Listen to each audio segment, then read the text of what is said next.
Are we creating God? Philosophy of mind in the age of superintelligence. Just a short one today.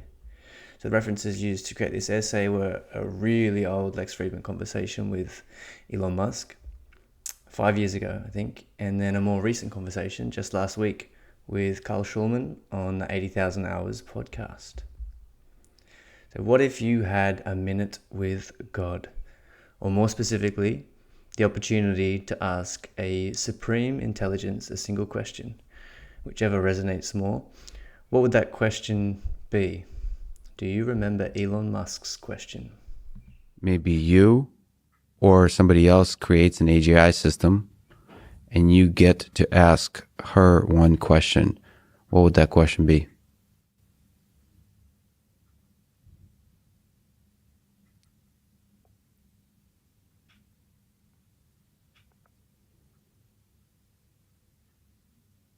What's outside the simulation?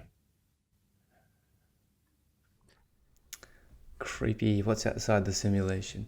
So in this recent conversation, not the Elon Musk one, the Carl Schulman one, on the 80,000 Hours podcast, Schulman spends hours explaining why AI progress is likely going to lead to insane economic growth in the coming decade.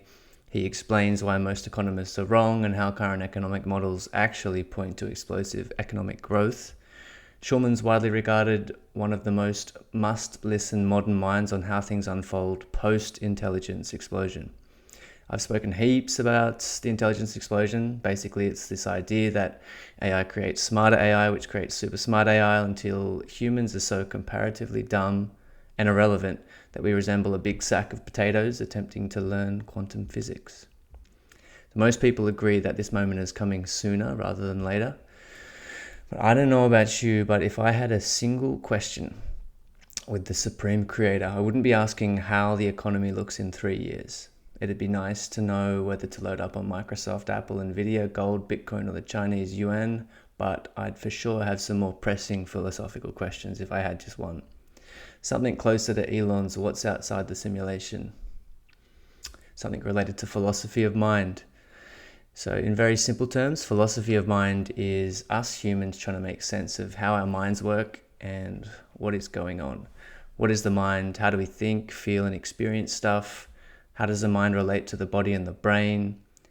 What is the nature of our thoughts, of intelligence, feelings, and consciousness? Big questions for which we have very little in the answer department.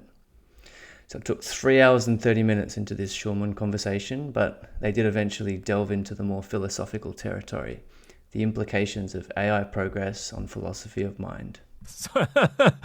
I'll run through them very quickly. I'd say first, yes, I expect AI assistants to let us get as far as one can get with philosophy of mind and cognitive science, neuroscience.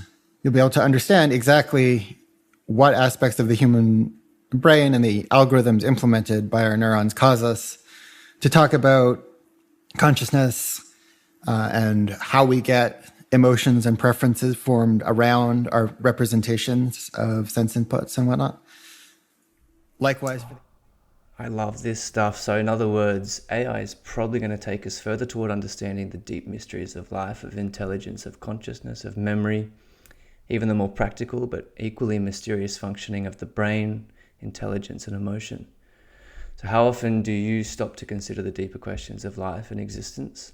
The icky and uncomfortable ones that tug at the fabric of reality. What are we actually doing here? Why do we have a conscious experience? What does it mean to be a self? What really happens when we die? The reason most of us avoid these questions is because they're uncomfortable. And they're uncomfortable because we're so far from a good answer that it hurts the brain.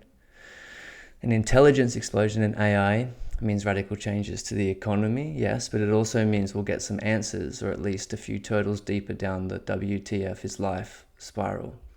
Let's hope the ego death is enough to offset the potential catastrophes of increasing intelligence.